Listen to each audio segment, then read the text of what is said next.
A cruz sempre foi vista como símbolo final de humilhação e terror do Império Romano, um instrumento desenhado não apenas para a execução, mas para a aniquilação total da dignidade pública. Sem dúvida. E o que acontece nos minutos e nas horas logo após a morte de Jesus muda completamente essa narrativa. O nosso objetivo hoje é mergulhar nessa transição, focando nos eventos narrados no Evangelho de João, no capítulo 19, dos versículos 38 ao 42. Vamos cruzar esses registros sagrados com os dados históricos da época romana, além de trazer as ricas perspectivas de diversos comentaristas bíblicos. É fundamental analisar como um cenário de extrema dor e condenação se transforma de forma tão repentina no palco de um sepultamento da realeza. Exatamente. O texto nos relata o pedido muito audacioso de José de Arimateia ao governador Pilatos para retirar o corpo de Jesus.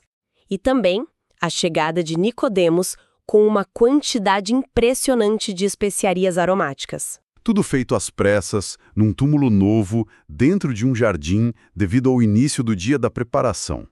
É um recorte muito breve da narrativa, mas que carrega um peso teológico e histórico monumental. Este trecho marca uma das transições mais profundas de toda a narrativa bíblica, não é verdade? Com certeza.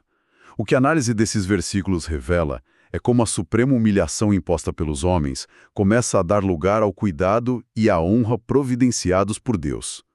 O cenário de dor dilacerante, a exposição e o abandono público se encerram no exato momento em que Cristo entrega o seu espírito. A partir daquele instante, o sofrimento cessa. Cessa por completo. E inicia-se um prelúdio silencioso, porém carregado de majestade, que prepara o caminho para a ressurreição. Cada ação registrada pelo apóstolo João, cada material utilizado e o local escolhido não estão ali por um mero acaso histórico. Tudo aponta para uma orquestração divina minuciosa. Transforma-se o instrumento de morte no caminho para um leito de descanso seguro. Perfeito. É uma transição gloriosa. Para compreendermos a magnitude dessa reviravolta e dessa orquestração, precisamos primeiro olhar para o contexto cultural da época. O destino comum dos crucificados sob o domínio romano era brutal. O comentário histórico-cultural aponta que a crucificação funcionava como uma propaganda de terror estatal. O objetivo central de Roma era garantir a máxima indignidade, estendendo a vergonha para muito além do momento da morte. As vítimas de sedição ou traição eram frequentemente deixadas amarradas ou pregadas nas cruzes por dias. O propósito era que servissem de alimento para as aves de rapina. Exatamente isso. Era uma exibição pública destinada a esmagar o moral de qualquer grupo que cogitasse desafiar a autoridade de César. E bom, quando os restos mortais eram finalmente retirados, o destino não envolvia luto respeitoso. Eles eram descartados em valas comuns. Locais destinados exclusivamente a criminosos e indigentes. Misturando os ossos de forma a apagar completamente a identidade da pessoa. A lei romana até possuía brechas que permitiam à família reivindicar o corpo, mas para crimes de alta traição contra o Estado, o sepultamento digno era quase sistematicamente negado. Portanto, o simples fato de o corpo de Jesus ser liberado, retirado da cruz intacto e preparado para um enterro adequado, representa uma exceção notável à regra do Império. Uma exceção monumental. E existe um relógio correndo implacavelmente nessa narrativa. O texto bíblico faz questão de mencionar a pressa por causa da preparação dos judeus. A legislação judaica em Deuteronômio trazia diretrizes muito rígidas sobre o tratamento de corpos pendurados em madeiros. O fator tempo ditava cada movimento naquela sexta-feira. O pôr do sol marcaria o início do sábado. E não era um sábado comum. Era o ápice da semana da Páscoa judaica. Precisamente. A legislação exigia de forma categórica que o corpo de um enforcado não passasse a noite no madeiro para não contaminar a terra prometida. Isso gerou uma ansiedade profunda nos líderes religiosos judeus que queriam as cruzes esvaziadas antes do anoitecer. A presença de cadáveres expostos profanaria a pureza cerimonial e a santidade daquele período festivo. E diante desse limite de tempo restrito, não havia margem para transportar o corpo por longas distâncias. O que torna a proximidade do túmulo, localizado no mesmo jardim vizinho ao Monte Gólgota, um fator altamente providencial. A urgência temporal forçou uma logística imediata que, sob a ótica da soberania divina, já estava perfeitamente desenhada desde a eternidade. Isso levanta uma questão logística enorme que nos leva aos elementos utilizados na preparação do corpo. É aqui que a narrativa ganha contornos de realeza. João é específico sobre os materiais: lençóis de puro linho e uma mistura aromática de mirra e aloés. E a quantidade chama muita atenção nos comentários bíblicos. O texto menciona cerca de 100 libras romanas dessa mistura. Convertendo para os nossos padrões atuais, estamos falando de aproximadamente 34 a 35 quilos de especiarias aromáticas. O peso físico desse material já indica uma operação formidável. Sim, e para entender o uso dessas substâncias, é fundamental esclarecer que as práticas funerárias judaicas diferiam drasticamente do embalsamamento egípcio. Os egípcios removiam os órgãos internos. Os judeus, em contrapartida, mantinham o corpo intacto, envolvendo-o firmemente em longas tiras de linho. intercalando essas grandes quantidades de aromas. A mirra é uma resina vegetal fortemente perfumada, e o aloés se referia a um pó de madeira de sândalo altamente aromático. Além de amenizar o cheiro natural no clima quente do Oriente Médio, a resina atuava como uma espécie de cola, fixando os pesados lençóis ao redor do corpo. O que fascina estudiosos como William Hendrickson é a imensa extravagância dessa quantidade. 35 quilos de especiarias finas e importadas representavam uma fortuna incalculável. Um luxo inacessível para as pessoas comuns. Esse tratamento era dispensado exclusivamente à alta realeza. Os registros mostram que quantidades assim só eram vistas em funerais suntuosos de figuras como Herodes o Grande ou do reverenciado Rabino Gamaliel. Um sepultamento digno de um rei, que exigiria um sepulcro igualmente singular. E a descrição do local escolhido acrescenta muita beleza à história. Um jardim muito próximo e, dentro desse espaço, um sepulcro completamente novo, talhado diretamente na rocha maciça. A arqueologia bíblica ensina que túmulos com essa estrutura, selados por pedras imensas que rolavam sobre trilhos, pertenciam apenas a famílias de grande riqueza e status social. O que nos remete de forma direta à profecia do Antigo Testamento em Isaías, no capítulo 53, que declarava há séculos que o Messias estaria com o rico na sua morte. A precisão do cumprimento dessa profecia gera grande reverência entre os expositores. Mas há um detalhe teológico adicional de extrema importância apontado por comentaristas como Matthew Henry e D.A. Carson: o fato de ser um túmulo novo, onde ninguém jamais havia sido posto. Esse detalhe bloqueia o caminho para qualquer confusão futura. Se o sepulcro contivesse ossos de gerações passadas, os céticos argumentariam que o corpo de Jesus tocou acidentalmente os restos de um grande profeta antigo, ressuscitando pelo poder daqueles ossos. Como no relato do profeta Eliseu. Exato. Ou poderiam alegar erro de identidade, sugerindo que outra pessoa havia ressuscitado.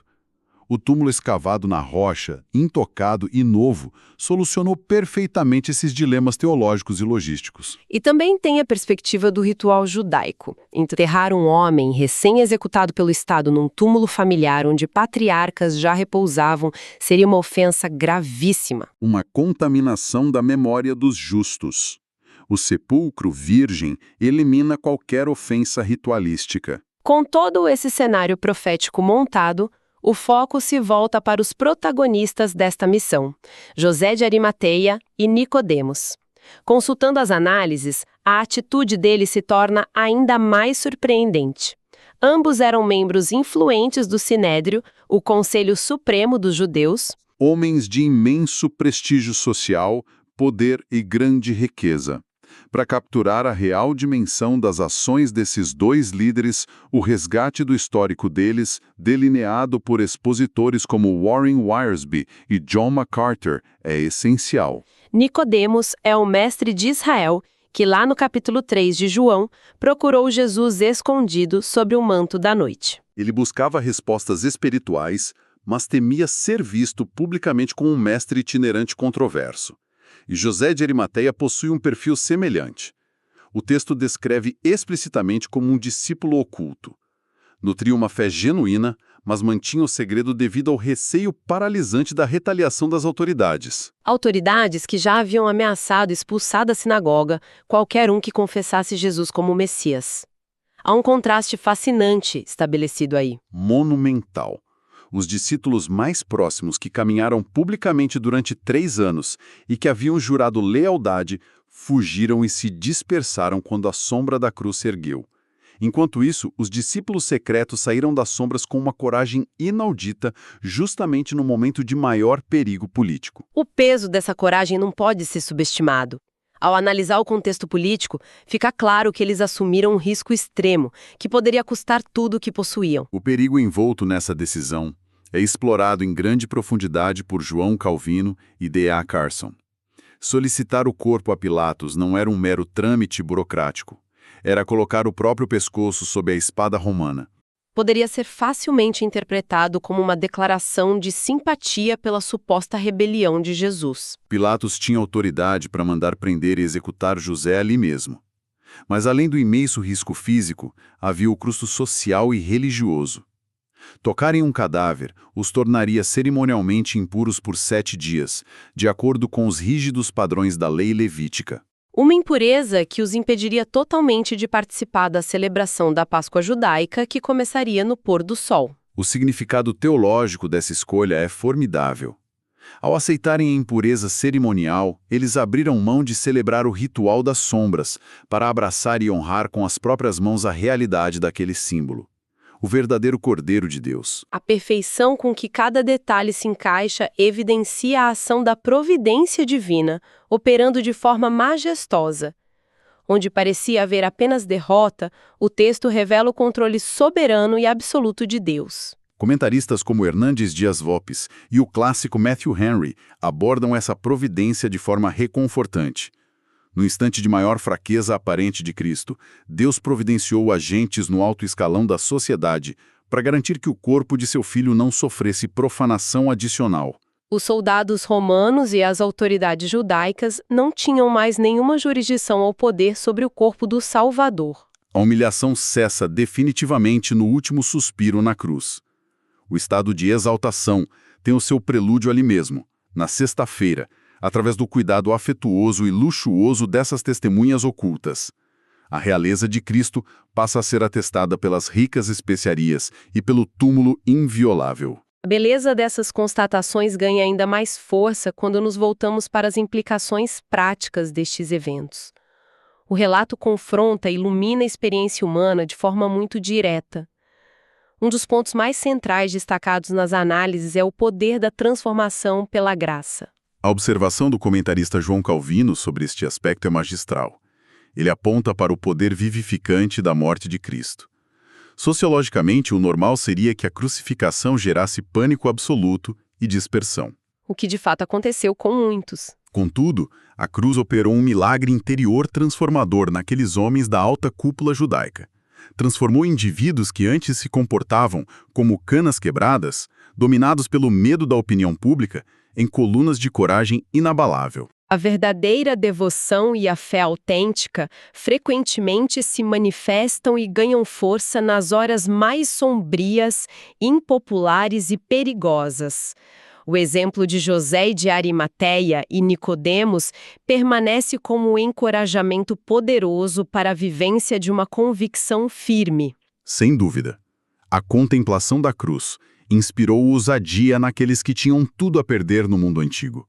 E essa mesma graça inspira uma postura de testemunho constante em qualquer época. Acompanhando esse tema da coragem, os textos destacam o princípio do serviço e da honra a Deus realizados com excelência.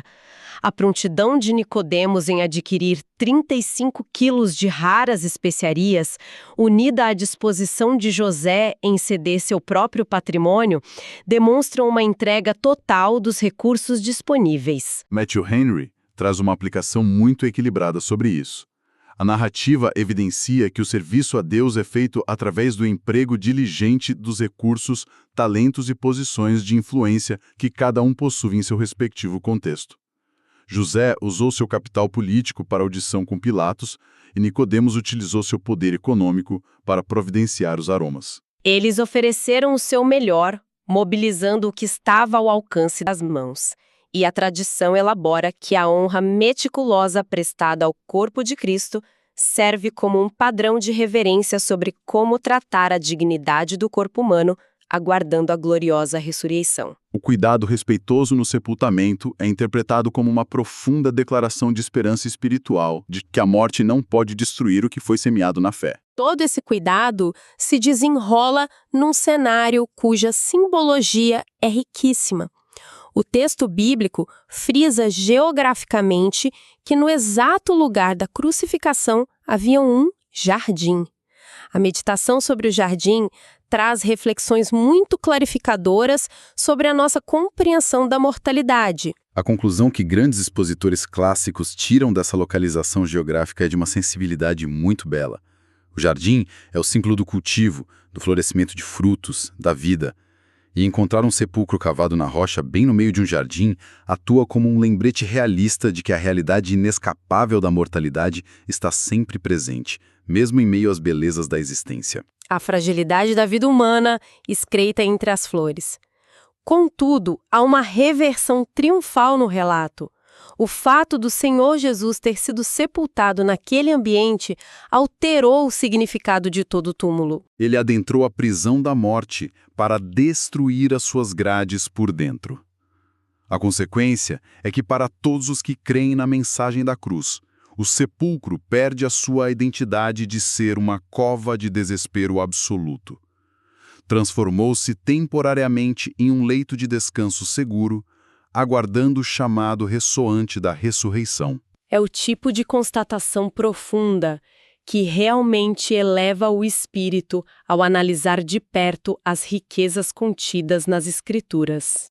Em resumo, esta perícope do Evangelho de João documenta muito mais do que a logística e a pressa de um funeral no mundo antigo. O texto registra a transição crucial da condenação para a esperança, cumprindo minuciosamente antigas profecias. Revelando a absoluta soberania divina, orquestrando a história e despertando uma coragem leal e inabalável em corações antes acovardados. Para encerrar a nossa exploração com base no rico conjunto de fontes de hoje, acredito que há um pensamento final muito apropriado a ser deixado. Deixa uma reflexão extraída das conexões teológicas mais amplas dessas passagens. O relato bíblico nos ensina que, no princípio, no Jardim do Éden, o primeiro pecado da humanidade trouxe a tragédia da morte para o mundo. É de uma poesia divina profunda notar o contraste estabelecido aqui. Foi também em um jardim, o jardim que abrigava um sepulcro novo, que o próprio autor da vida desceu aos domínios sombrios da morte, para derrotá-la a partir do seu interior. A terra de um jardim recebeu a verdadeira semente da vida, para garantir que o poder da corrupção fosse quebrado para sempre. Naquele silêncio que se estendeu pela noite de sexta-feira e por todo o sábado, sob o peso das especiarias e por trás da pedra selada, estava sendo secretamente preparado o terreno para a vida eterna. Uma incorruptibilidade que explodiria de forma irrefreável na luz da manhã do domingo de ressurreição. Nossa profunda gratidão pela companhia de todos ao longo desta análise cuidadosa e edificante das Escrituras Sagradas. O mergulho nesses detalhes históricos e nas reflexões valiosas dos comentaristas sempre nos ajuda a compreender melhor a imensa precisão da narrativa bíblica. Fica o nosso desejo de que o estudo dessas riquezas fortaleça o ânimo e a coragem de cada um. Deixamos o convite cortês para a nossa próxima exploração, onde continuaremos nossa jornada examinando as verdades eternas que os textos sagrados têm a nos oferecer. Até o nosso próximo encontro.